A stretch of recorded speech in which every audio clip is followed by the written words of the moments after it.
This is going to be my first attempt at making a video on this. So just bear with me, be patient, leave comments. I'm professional, but I'm not professional at this. So what we're going to do here, lots and lots of this stuff, because these dudes are stuck on here. So you'll have to excuse the camera. We're still learning how to use this thing.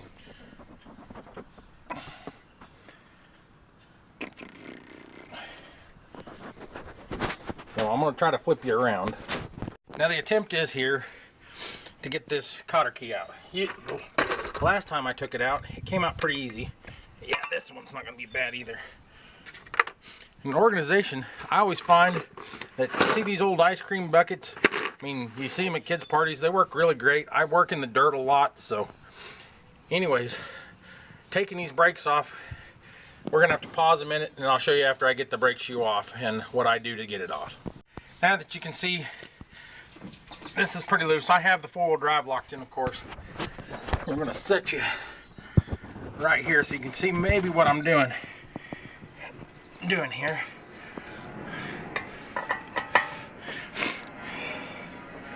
Now these bears are, these particular bolts are sometimes a bear to get loose. There we go, because they are snug. I don't take them all the way out at the beginning, but I take them loose and it removes this whole piece here. It'll take the shoe, the caliper, everything loose, and it's much easier than trying to fight all this to replace this wheel bearing. Then we're also going to do a U-joint, and I may show you some of that. So please bear with me and we'll be right back.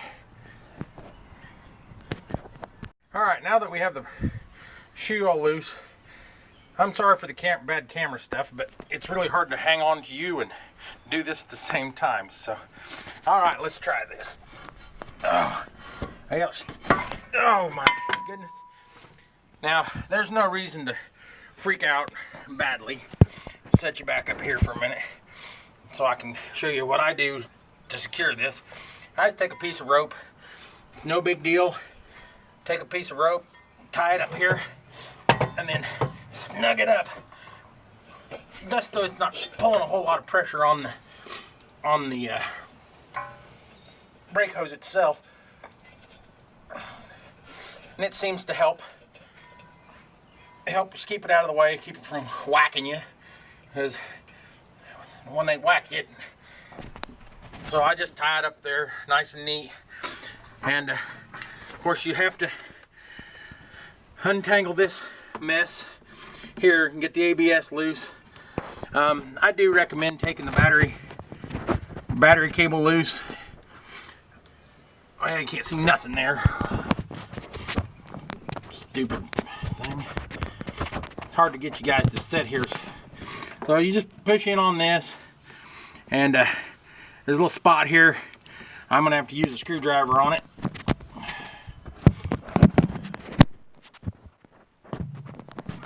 If the camera will cooperate here. Yeah, let's just put you in my shirt pocket and see what that looks like.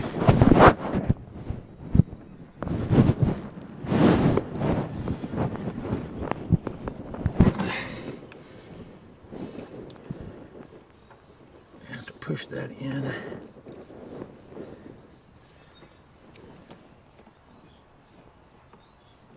Push and pull. There we go. I hope that was caught on camera. Now here comes the fun part. Getting that stubborn nut off there. And that nut is a stubborn son of a buck. Anyways, we'll be right back. I'm going to pause it for a little bit and get the stuff to break the nut loose. Alright, ladies and gentlemen, here we go. This might be a little loud.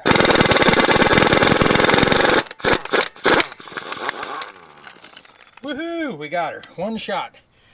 So, she's a bear. I use a big heavy-duty impact. So, let me pause it and see how well this drum's going to come off. Well, folks, after quite a bit of hammering, as you can see on the edges here, you got to be pretty rough with it, but unfortunately it doesn't hurt it. You might break them. I always recommend if you need to do brakes, do brakes. We'll wiggle it off here. And there we go. And of course this bearing is just shot, as you can see. So, all right, we'll take a little break and I'll set up the equipment to pull this off, and you'll see how good and bad a PJ puller actually works. All right, as you can see, more WD-40. I soak them down with WD-40. Little safety glasses action, and we're gonna buff all that area right around here. I won't make you suffer through the pains of it, because it's kind of a pain in the butt to get all this buffed off. So it's, get you so you can see here, all this area here, because the way the puller works, this excuse me from the last little bit, this is a J&J puller. I'm going to show you just how horrific this thing actually is, or terrific, depending on how you look at it.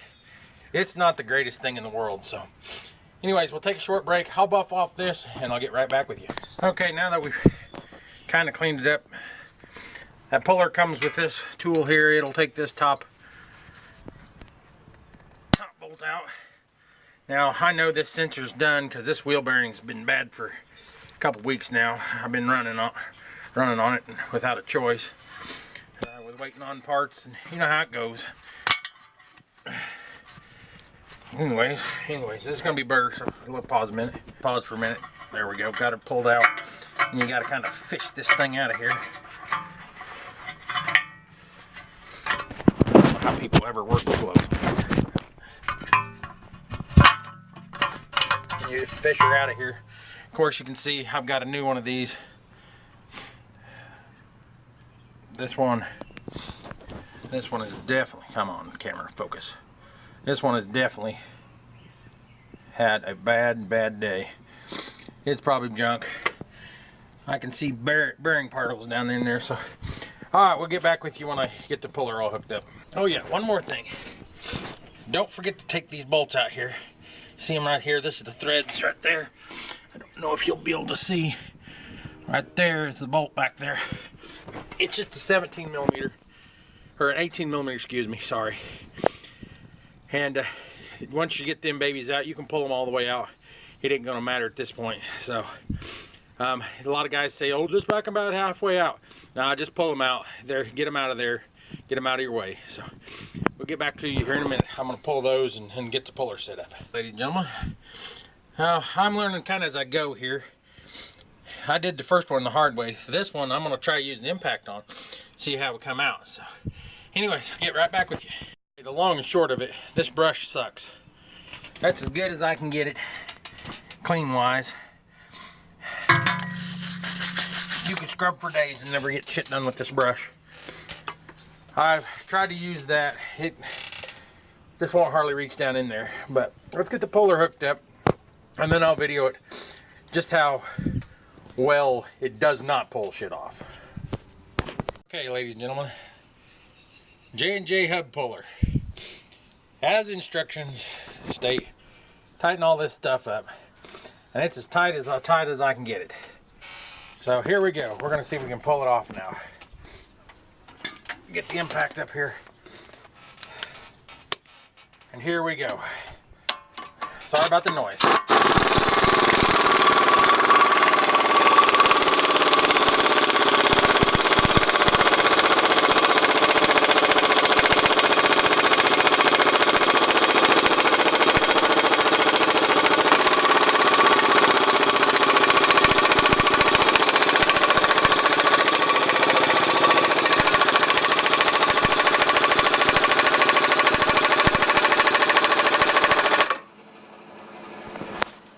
Well, we'll have to wait on the compressor.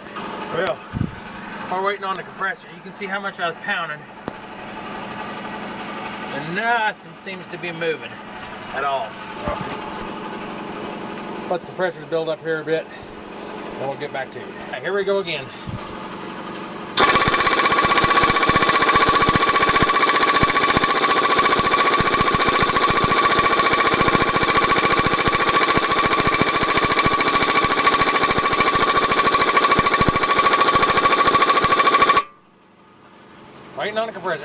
All right, we're gonna go at it with the breaker, or with the wrench. See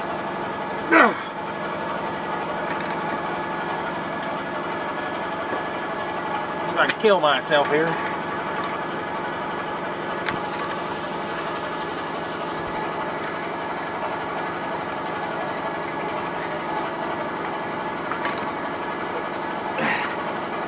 Don't know if we're getting anywhere or not. All right, we're gonna rest for a bit.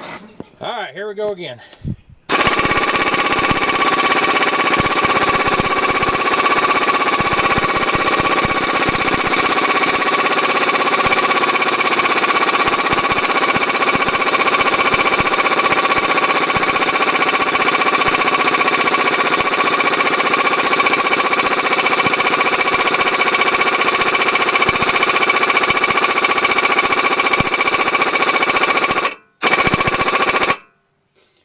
Well, as you can see, I am beating the hell out of it.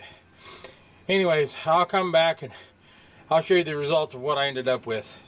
But this puller is not the magical cure. It is not worth the money you spend on it.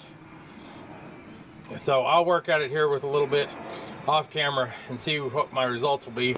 I can already see that I'm getting a pretty good gap in here and starting to see bearing that I shouldn't be seeing. So anyways, I'll be back and we'll get right back to you. Funnily enough, it did pull it off. This is after about an hour's worth of work though. I was just prying and prying and prying on that bolt. It did pull it off, but I can see bearing damage. Not that the bearing isn't already damaged, but supposedly it's supposed to be able to take it off with no bearing damage. I'll take it apart and we'll examine the bearing more here in a bit. I will show you. This is the bearing from when I did it last time. And you can see there is visible damage on these bearings from the puller. That puller is not supposed to do any kind of damage on it. So I guarantee I pull this apart and there'll be visible damage on that bearing. I can already kind of see visible damage on it, so I'll get it pulled apart and let you see this one too, where there's visible damage. Well, as I said, this puller will damage things. See my axle?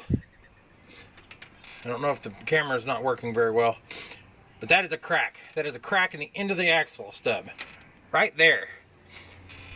So now I have to go find an axle stub. Thank you, J&J Puller Hub Pullers. You have costed me more money than I can shake a stick at. So anyways, this will be the end of the video, because now I have to work through things that I didn't think I was going to have to work through. So, and very upsetting. Is it worth the money? No. Is this thing worth the money? No, it is not. It will ruin more parts than you can shake a stick at. Between bearings and axles and other stuff, it is the biggest piece of junk that you can ever buy. It is not worth the 200 and whatever money I paid for it. Their customer service sucks on the big one. They never would contact me back when I wanted to return it. So I'm just keeping it at this point. But it is the biggest ruining piece of shit you'll ever use. So thanks, J&J Hub Puller.